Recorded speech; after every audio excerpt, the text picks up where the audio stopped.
A Ucrânia, recentemente, conseguiu um grande feito contra a Rússia, eliminando um comandante de brigada de alto escalão em Donetsk e causando mais um duro golpe na liderança militar do Kremlin. Nos dias que se seguiram, o caos total se espalhou por toda a região, com os russos parecendo cada vez mais desesperados, perdidos e confusos em suas ações. Aqui está uma análise mais detalhada do que aconteceu. Em uma postagem no Telegram, em 11 de agosto, o Estado-Maior das Forças Armadas da Ucrânia confirmou que realizou um ataque bem-sucedido na linha de frente contra um posto de comando russo. O alvo foi a 85ª Brigada de Fuzileiros Motorizados. Forças de defesa ucranianas seguem destruindo postos de comando russos. O alvo mais recente foi o posto de comando da 85ª Brigada de Fuzileiros Motorizados, separada das Forças Armadas Russas no território temporariamente controlado da região de Donetsk. De acordo com dados preliminares, como resultado de um ataque com uma arma de alta precisão, o comandante da brigada com o indicativo NEPA e 5 membros da equipe operacional foram eliminados. Detalhes sobre as consequências do ataque ainda estão sendo apurados. Apesar de não informar o local exato, mapas ao vivo e precisos do conflito mostram isso. A 85ª Brigada está atualmente posicionada perto de Klistivka, um pequeno assentamento abandonado controlado pelos russos. Bem na linha de frente, perto de Konstantinuka, considerada um dos próximos principais alvos russos. Eliminar um comandante é sempre uma grande vitória para a Ucrânia, pois pode causar vários efeitos nas unidades restantes. Sem liderança clara e cabeças frias, as tropas tendem a errar ou agir impulsivamente. Soldados jovens e inexperientes assumem funções de liderança, mas podem não ter a autoridade e discernimento dos anteriores. Como a Rússia já perdeu muitos soldados e oficiais na guerra, nem sempre tem substitutos ideais para cargos importantes vagos. A morte do comandante da brigada também ocorre em um momento crítico para o Kremlin. Exatamente, bem no meio de sua grande ofensiva de verão. O país dedica enormes tropas e recursos a esse esforço, atacando cidades e vilarejos ucranianos com drones em níveis recordes e fazendo investidas quase constantes na linha de frente para capturar mais território. Ainda assim, a Rússia ainda não tem muito a mostrar por seus esforços até agora. Ela continua perdendo quantidades impressionantes de tropas e equipamentos. Ela continua sofrendo os efeitos de ataques ucranianos cuidadosamente planejados e perfeitamente executados ao longo da linha de frente e mais profundamente em seu território. E ela continua conquistando apenas pequenos trechos de território, em um ritmo extremamente lento na maioria das áreas. Agora, depois de lutar para avançar e sofrer ataques sérios contra seus comandantes e postos de comando, as forças da linha de frente da Rússia parecem estar entrando em um estado de caos. Particularmente na região ao redor da cidade de Donetsk, Pokrovsk, não muito longe de onde o comandante de brigada NEPA foi eliminado. Pokrovsk é uma das maiores cidades de Donetsk e já teve mais de 60 mil habitantes antes da guerra. É um ponto estratégico para a Ucrânia e para a Rússia, pois é um centro de transporte-chave na região, com várias conexões rodoviárias e ferroviárias ligando Donetsk a outras cidades. A Ucrânia usa essas rotas para enviar suprimentos a áreas sob ataque, como Konstantinuka e Chassivyar. Esta última tomada pelos russos e chamada de porta de entrada para Donetsk pela mídia russa. A captura de Pokrovsk daria aos russos uma base forte para se fortificarem e lançar ataques futuros na região, em direção a mais 2 grandes cidades que ainda estão sob controle da Ucrânia, por enquanto, a saber, Kramatorsk e Sloviansk. Controlar Pokrovsk também ajudaria os russos a atrapalhar a logística ucraniana, limitar o fluxo de suprimentos ao longo da frente leste e talvez até fornecer uma base para ataques à região de Dnipropetrovsk.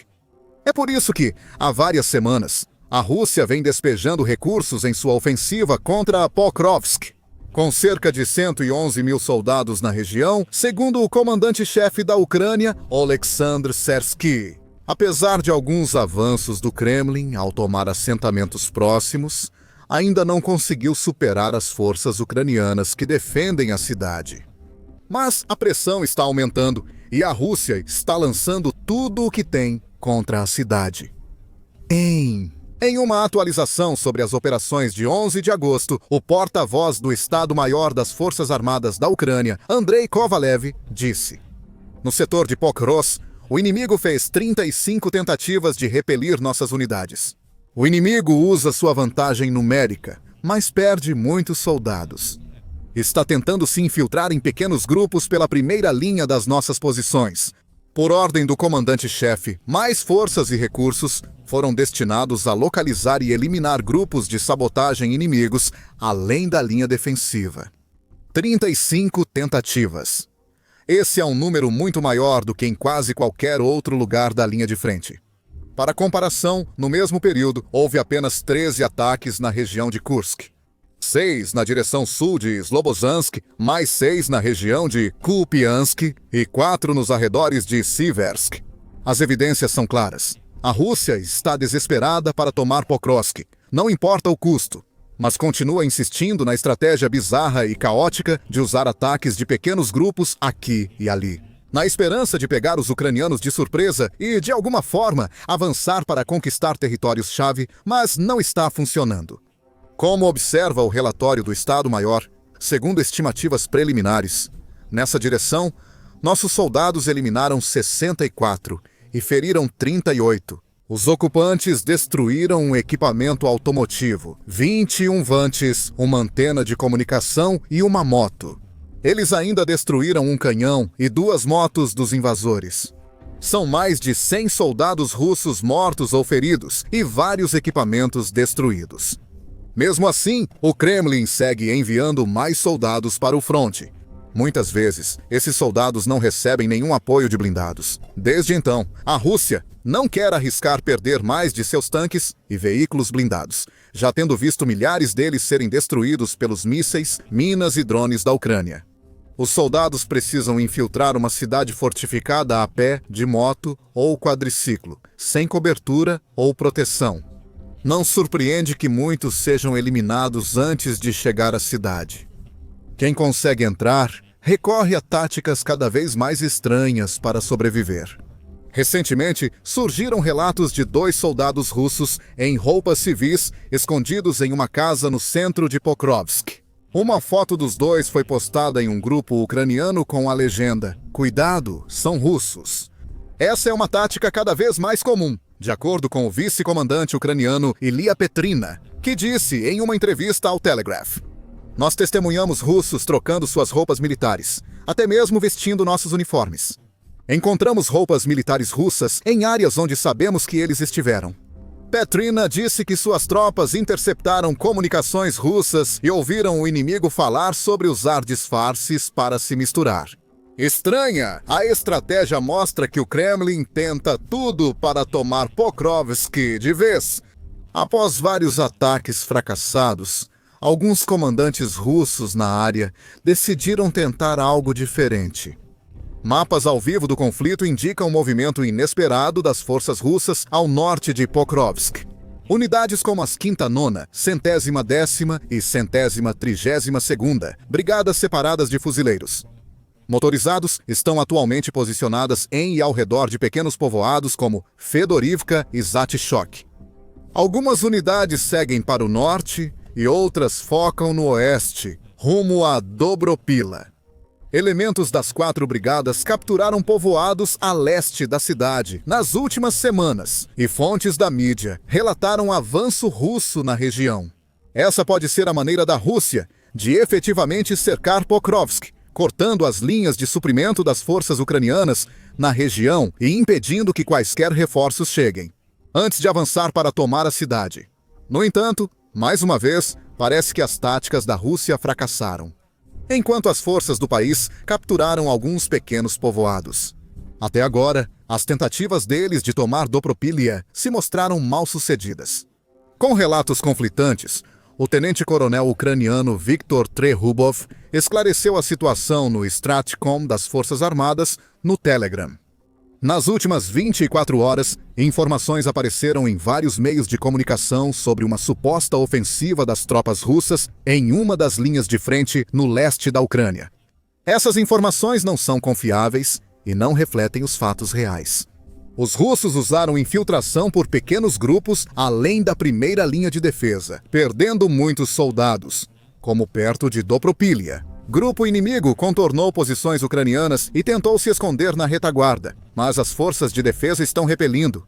Uma situação semelhante ocorreu há uma semana com a passagem de um pequeno grupo de sabotagem e reconhecimento em Pokrovsk, que não terminou bem para o inimigo.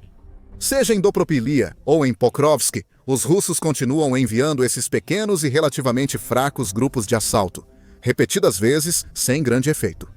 Eles parecem estar esperando que, eventualmente, consigam infiltrar soldados suficientes, disfarçá-los como locais ou até mesmo como soldados ucranianos, e então lançar algum tipo de ataque surpresa de dentro. Mas a Ucrânia parece estar bem ciente dos planos do inimigo. Mantém-se à frente, repelindo ataques de grupos pequenos e identificando russos infiltrados. O presidente da Ucrânia, Volodymyr Zelensky, também respondeu aos movimentos russos na região de Dobropilha. Em vídeo à nação e ao mundo, ele disse: "Hoje, nossos militares relataram sobre a linha de frente, especialmente em Dobropilha-Pokrovsk. Medidas foram tomadas lá para corrigir a situação. E sou grato a cada unidade e a cada um dos nossos guerreiros que agora estão destruindo o ocupante." Zelensky e diversos analistas e fontes da mídia ressaltaram a importância do momento do último ataque russo. Dias antes, o presidente russo Vladimir Putin se prepara para se reunir com Donald Trump na cúpula Rússia-Estados Unidos da América no Alasca em 2025. Em 12 de agosto, Zelensky agradeceu aos líderes europeus pelo apoio à independência e integridade territorial da Ucrânia.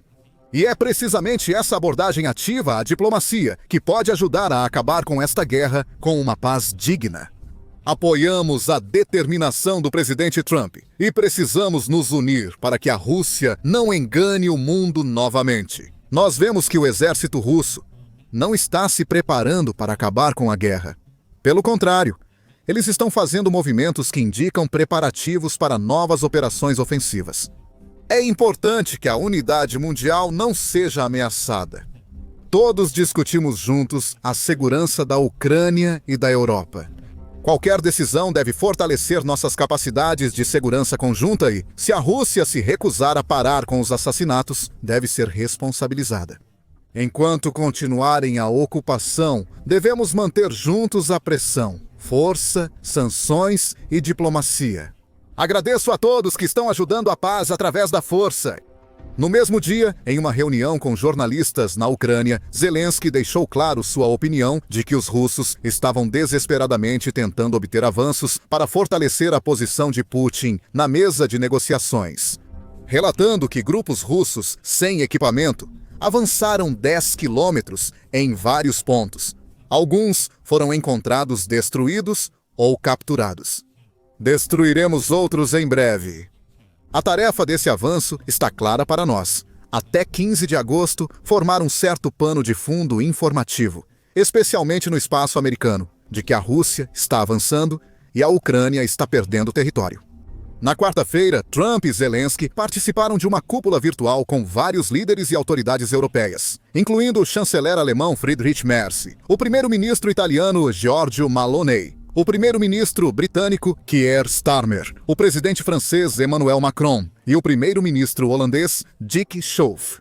A cúpula pareceu correr bem, com Macron afirmando que Trump foi muito claro ao dizer que os Estados Unidos da América querem obter um cessar-fogo nesta reunião no Alasca. O presidente dos Estados Unidos da América também tem sido direto ao avaliar a situação, emitindo um aviso severo a Putin e sugerindo que os Estados Unidos da América imporiam consequências muito graves à Rússia se Putin não concordasse com um acordo de cessar-fogo. Trump também afirmou que planeja usar seu primeiro encontro com Putin para marcar uma segunda reunião que também incluirá Zelensky, afirmando: "Há uma grande chance de termos uma segunda reunião, que será mais produtiva do que a primeira." Ao mesmo tempo, o presidente dos Estados Unidos da América parece não estar disposto a continuar lidando com Putin se o presidente russo continuar sendo evasivo e pouco colaborativo, disse Trump. "Agora, pode ser que não haja uma segunda reunião, porque se eu sentir que não é apropriado tê-la, porque eu não obtive as respostas que precisamos ter, então não vamos ter uma segunda reunião."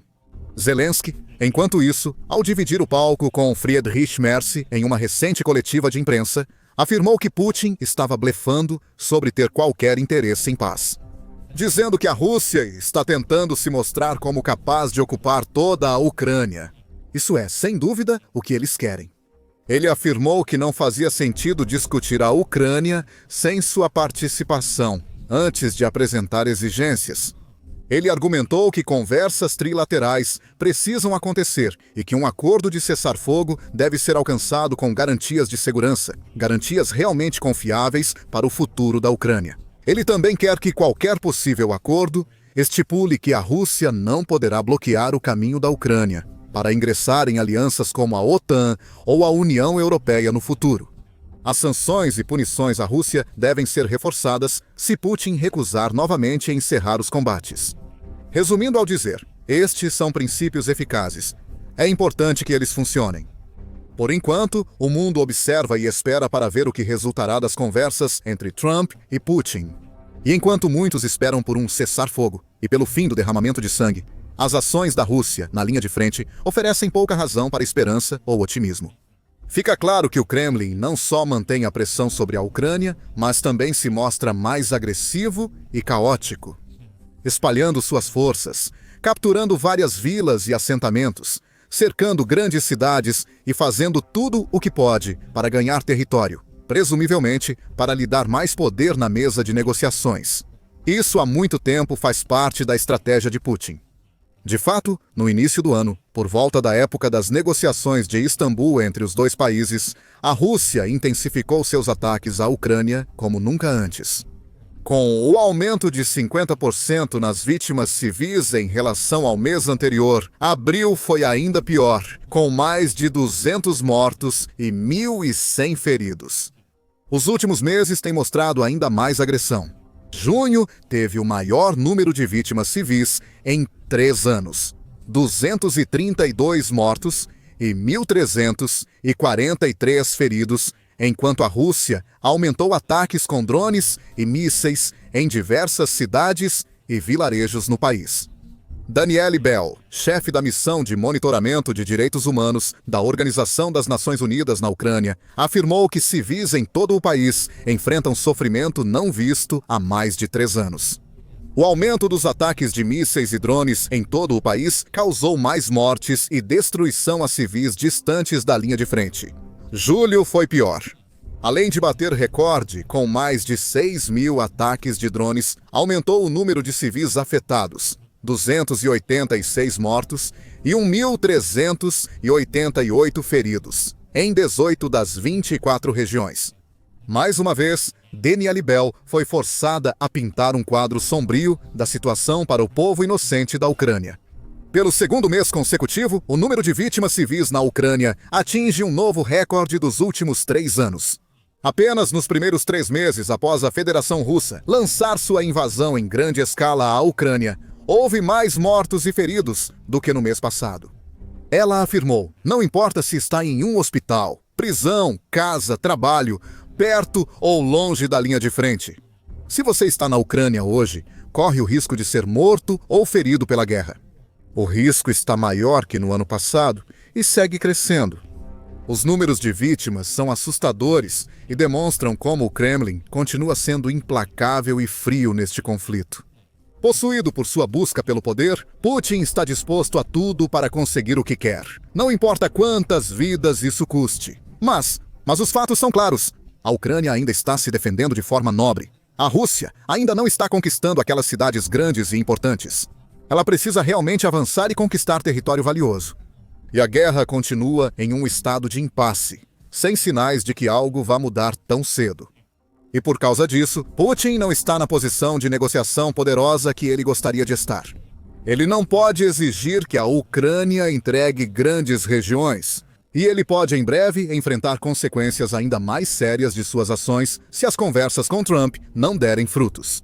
E essa não é a única má notícia que Putin está enfrentando neste momento.